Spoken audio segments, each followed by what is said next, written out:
কাকিমাদের কাজ। এই যে ঘুম ভাঙলো, এখন থেকে এবার শুরু হলো আমার পরনিন্দা পরচর্চা করা। আমরা হলাম পাড়ার কাকিমা। এবার পাড়াতে কোন মেয়ে কোন ছেলেকে নিয়ে এসেছে সেটার খোঁজ করব। এই কালকে পাড়াতে কাকে নিয়ে এসেছিলিস রে? তোকে বাইকে করে নামিয়ে দিয়ে গেল। আমরা হলাম পাড়ার কাকিমা।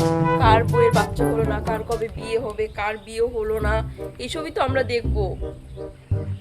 এই তোর তো 1 বছর হয়ে গেল বিয়ে হয়েছে, এখনো বাচ্চা হয়নি। আমরা হলাম পাড়ার কাকিমা। কোন মেয়ে কত ছোট ছোট জামা পরে কোথায় যাচ্ছে সব দেখার দায়িত্ব হচ্ছে আমাদের। কি রে, এই ছোট জামা পরে হাঁটুর ওপর থেকে জামা পরে কোথায় যাচ্ছিস তুই?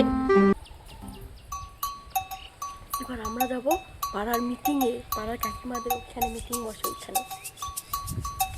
জানো মিনতির মা, কালকে ওই বিমলের বউটাকে দেখেছো, বউয়ের পেটটাকে দেখেছো, কত গয়না পরে, শাশুড়ি মারা গেছে, কোনো দুঃখ নেই, শোক নেই।